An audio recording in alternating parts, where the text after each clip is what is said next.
Hello friends, welcome to SahuStudies. In this video, we are going to discuss about date underscore part function in Spark SQL. So why do we use date part function?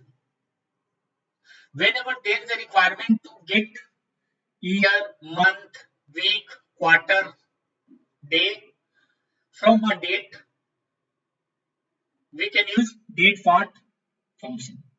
So this is the signature of date part function. Here it will going to take two parameters. One is AP field and one is AP source. Okay. So this AP field is nothing but a date column, and AP source is nothing but which AP field is the field which we want to get it from this source. This source is nothing but it's a column of a date type, and AP field it would be like we want to fetch year, month, week, quarter, day, like this. So what does it generally does? It extract a part of date, time stamp, or the interval source. As I have discussed it, that it will going to extract either year, a month, week, days from this AP source. So AP field, what it will going to take, selects which part of the source should be extracted, and supporting string values are same as the field of the equivalent function. That means the AP field will going to take like year, month, week, this kind of a string which will going to support in this function, and it will going to extract. If you provide year, it will going to extract year. If we will going to provide month, it will going to extract month. This AP source is nothing but it's a timestamp value in the form of a column or in the form of a string. So these are the two input parameter which is used in this date part function. I am going to do exercise to demonstrate you how we can use date part function in Spark SQL. For this, I am creating this table. These are the attributes of the table. It has two columns which is of date type. One is date of leaving, date of joining, and second is AP date of leaving. Once this table gets created, with the help of this insert statement, I will insert some records in it. When the insert statement executed successfully, then I will write these codes. Here I'm going to use date part function. What I'm just doing in this query, I am selecting all the columns from this table which we have just created, and I am creating two columns. One is year of joining and year of leaving. How I'm going to populate the data in this table? I'm going to populate the data in this table in this column with the help of a date part function. In the date part function, this is the column name which has date, and we want to fetch year out of it. Same, this is the name of the column which has the date value, and we want to fetch year out of it. Same, this is the same code, but only difference is we want to fetch month from this column, this date column, and we want to fetch month from this date column, and creating these two columns, and the data will going to populate with the help of a date part function. Here also what I'm just doing, I'm just creating two columns, and how the data will going to populate? The data will going to populate with the help of a date part function, and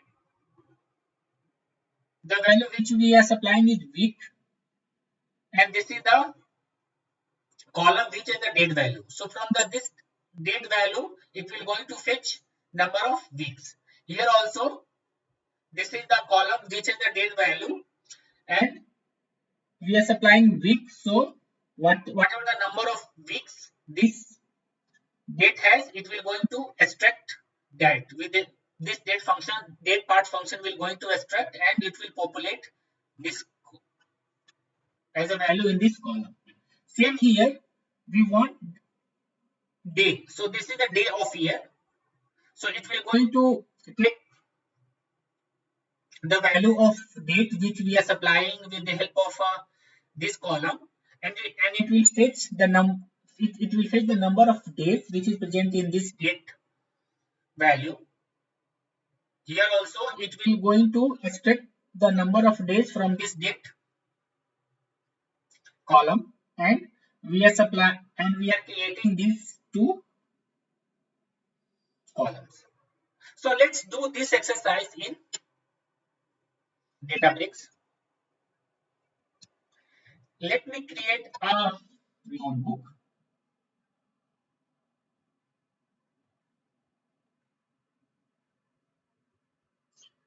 Let me name it as date part.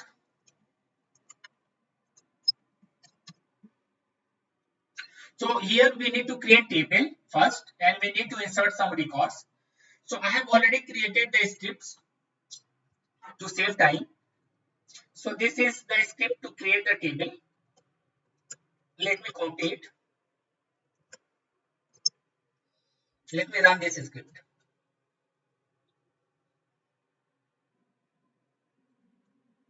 Table gets created successfully. Let me insert some records in it. For this I have already created insert scripts. Let me copy from here. Let me paste it and execute it. Spark is now executing this insert scripts one by one.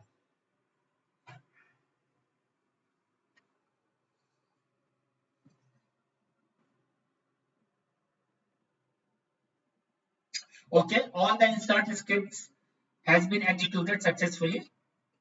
Let's see the data.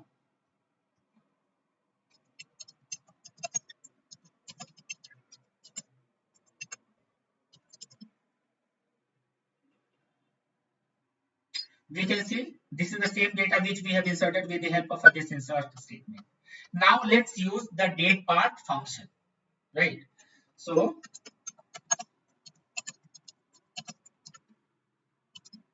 let me format this field. It would be more visible. Here, what I'm just doing, I'm just selecting all the columns, and I am just creating one more column to populate the year value, which will going to be extracted from two columns, from AP date of leaving and AP date of joining. These are the two date columns.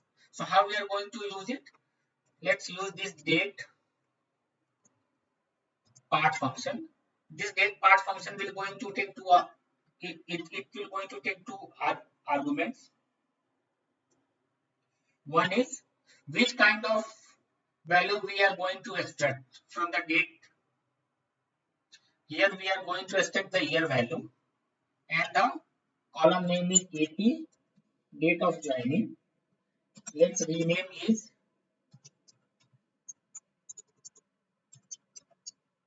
year of joining. This is the, again we are just using date part function. Here we are just supplying this year because we want to fetch the year value from this date of leaving, this date column, and we are creating the column, and we are providing as an alias year of leaving. We can run it. We can see here that it's creating two columns, year of joining and year of leaving. It is extracting the year value. So suppose this is the date of joining. Date of joining is 2022. In this in this date field, 2020 is the year. That's why in the year of joining it is populating 2020, because we with the help of this field we are extracting year field from this date column. Same here, the value is 2021. Date value, year value is 2021. That's why it is populating 2021. Here also date of living is 2024. So here each and every records which is present in this column, it has year 2024. That's why for each and every records 2024 is extracting. How it is extracting? With the help of a date part function. Here we are just extracting year value from this date column. Now let's fetch the month. I am just copying the script. Here I will change the value as month.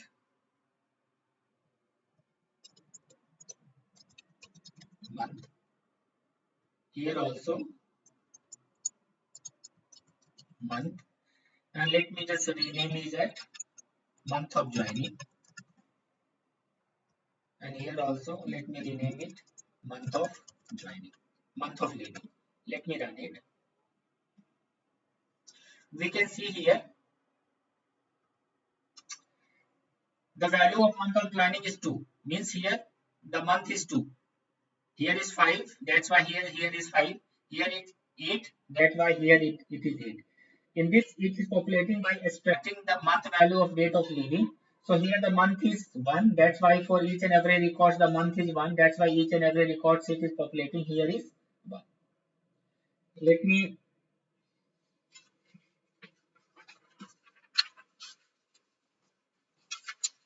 copy this query to fetch the year. So, sorry, to fetch the week. Instead of month, let me write it week.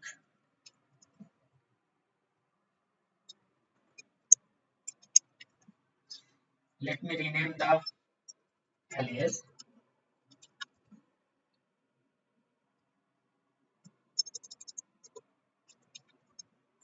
Let me run it.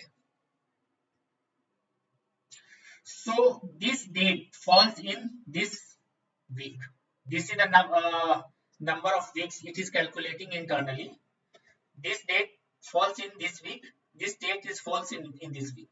This week of living now. So this is the 1st of January. That's why the number of weeks is 1 only. That's why for each and every record, the number of weeks is 1 only. Let me just figure it out. Number of days. Okay. So let me copy this query. Here instead of week, we need to put day of year. Here also we need to put day of year. Here instead of week, let me put day of joining. Here let me put day of joining. Let me run it. We can see this is this date is the number of days from the beginning of the year 52. Here 1 is 50, 1 is 242. So this number of joining, this date, number of date will going to calculate from the beginning of the year. So this will going to which day of the year? So 52. Same we can see AP date of leaving. The day is 24th of 1st January 2024. So for each and every record, same date is there. That's why the number of days is 1 from the beginning, because this is the first day of the year. That's why for each and every record, it is showing 1. In this video, we have seen how we can extract year, month, week, and day from a column with the help of a date part function in SQL. Let's go to the PPT. Thank you. If you like content of my video, then please subscribe my channel, like it, comment on it, and press the bell icon to get notification whenever I add videos.